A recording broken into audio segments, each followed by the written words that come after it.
छत्रपति शाहू महाराज की पहचान मराठा साम्राज्य के आखिरी महान छत्रपति के रूप में होती है।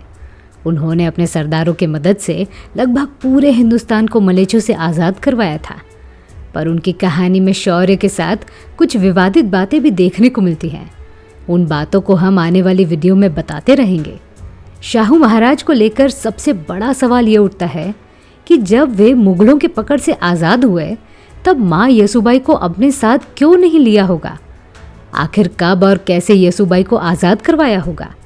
आज के वीडियो में हम इन दो मुद्दों पर बात करेंगे और उस ऐतिहासिक घटना पर भी बात करेंगे जब मराठों ने 100 साल का बदला सिर्फ एक दिन में ले लिया।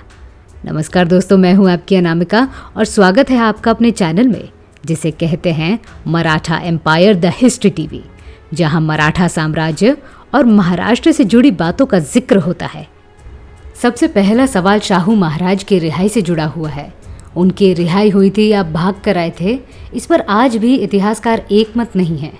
मुगलों के पक्ष का सबसे बड़ा लेखक काफी खान ने साफ शब्दों में लिखा था कि शाहू महाराज मुगलों के छावनी से भाग गए थे, पर क्योंकि मुगलों ने उन्हें पकड़ने की कोशिश नहीं की थी, इसीलिए कुछ लोग कहते हैं कि उन्हें जानबूझकर भगाया गया था।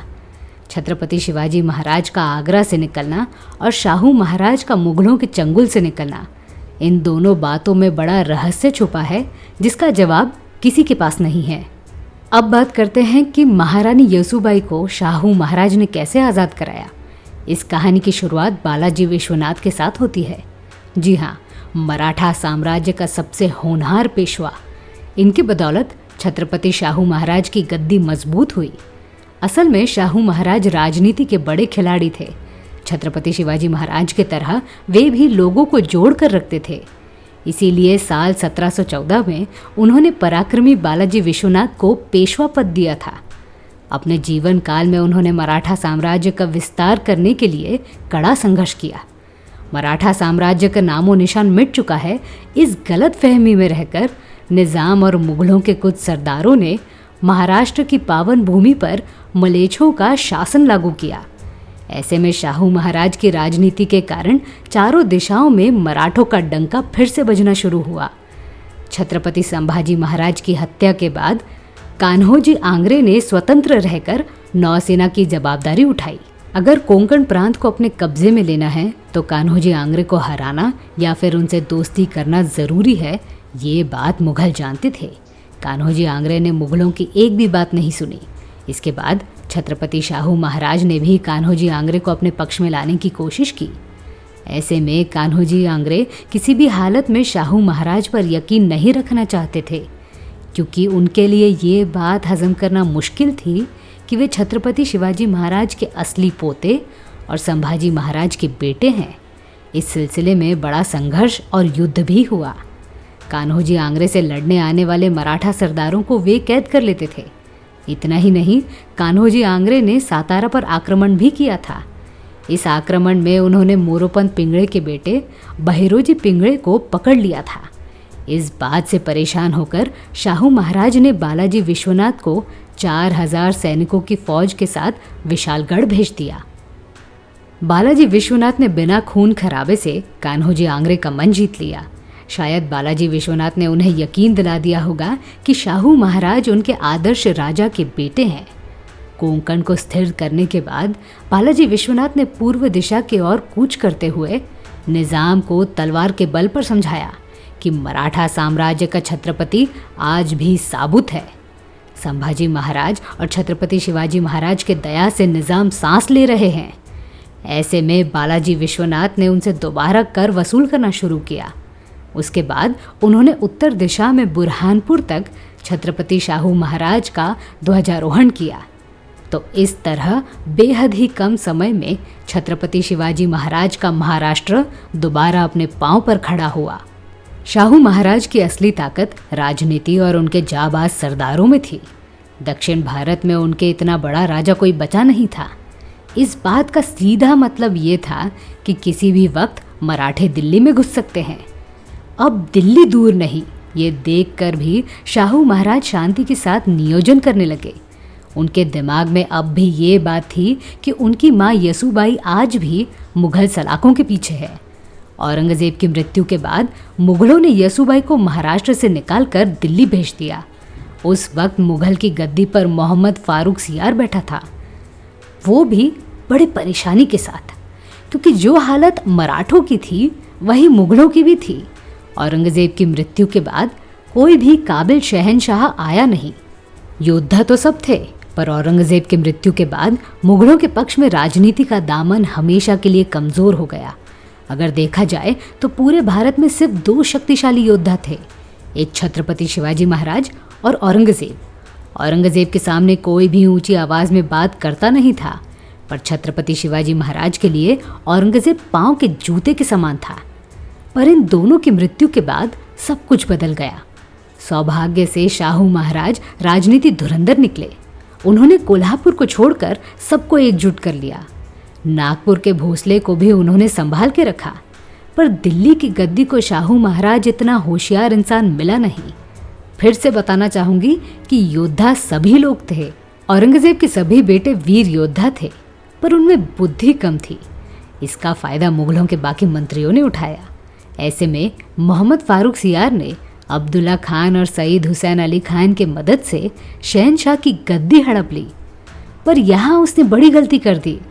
जिसके बदौलत उसे ताज मिला, उन लोगों को दिल्ली के बाहर फेंक दिया।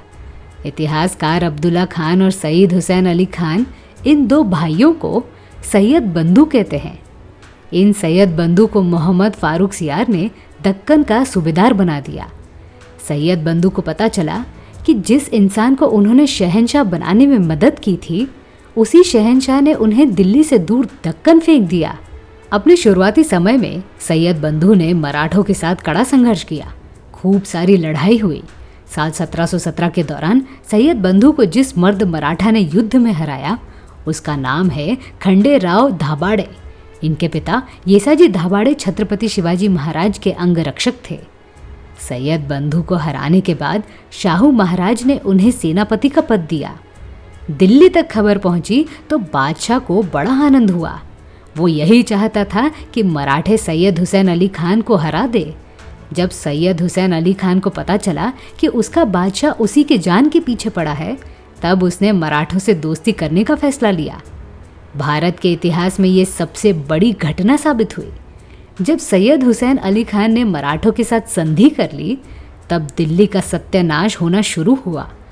ये घटना मराठों के लिए ज़रूरी थी, क्योंकि सीधे रूप से शाहू महाराज के लिए दिल्ली का रास्ता साफ हो गया। पर यहाँ भी शाहू महाराज ने शांति के साथ योजना बनाई। उनकी ओर से बालाजी विश्वनाथ ने इन बातों को संधि में शामिल किया। 1. छत्रपति शिवाजी महाराज के सभी किले और मुलुक छत्रपति शाहू महाराज को सौंप दिए जाए। 2. मराठवाड़ा, गोंडवन, हैदराबाद, कर्नाटक जैसे मुलुक मराठों ने जीते थे, वे सभी प्रांत मराठों को लौटाए जाए। 3. जिस दक्षिण प्रांत पर मुगल का शासन है, उन सभी प्रांत से शाहू महाराज कर वसूल करेंगे। इसके बदले में 15,000 मराठों की फौज मुगल के लिए तैनात की जाएगी। 4. सातारा और कोल्हापुर के छत्रपति एक दूसरे से लड़ाई नहीं करेंगे। 5. छत्रपति संभाजी महाराज की पत्नी और शाहू महाराज की मां येसुबाई को आज़ाद किया जाए। 6. छत्रपति शाहू महाराज हर साल 10 लाख रुपए मुगलों को देंगे। अब यहाँ ये भी कहना चाहूँगी कि औरंगाबाद जैसा शहर भी अब मराठों के पास आ गया। करार के अनुसार छत्रपति शाहू महाराज ने खंडेराव धाबाड़े को सरसेनापति बनाकर 15,000 की फौज के साथ औरंगाबाद भेज दिया। दक्षिण का बड़ा राज्य अब मराठों के पास आ गया। वहाँ से कर लेना शुरू हुआ। पर अचानक मोहम्मद फारूक सियार के इरादे बदल गए और उसने ये करार तोड़ दिया। 1718 के साल में इस करार के पहले 3 मुद्दों पर अमल हुआ। बाकी 3 चीज़ें भी होती, पर बीच में ही दिल्ली दरबार ने करार खारिज कर दिया। करार खारिज क्यों हुआ होगा, ये आप समझ गए होंगे। सैयद बंधु और बादशाह के बीच कड़वाहट, ये सबसे महत्वपूर्ण मुद्दा था। मोहम्मद फारूक सियार ने सैयद हुसैन अली खान को दिल्ली लौटने का न्योता भेजा। सैयद जानता था कि अगर वो दिल्ली अकेला गया तो मोहम्मद फारूक सियार धोखे से मार देगा, इसीलिए उसने ज़बरदस्त योजना बनाई। उसने मराठों से दोस्ती करके शाहू महाराज को अपने साथ ले लिया। हुसैन अली खान को तो अकेले दिल्ली जाना था और बादशाह को भी यही लग रहा था कि उसका परिंदा अकेला आएगा। पर साल 1719 में इतिहास बदल गया। शाहू महाराज ने जिन 15,000 मराठों की सेना मुगलों की सेवा में औरंगाबाद में तैनात किया था, उस सेना को अपने मंसूबे के साथ दिल्ली पर आक्रमण करने भेज दिया। दिल्ली खतरे में है, ये बात बादशाह समझ ही नहीं पाया।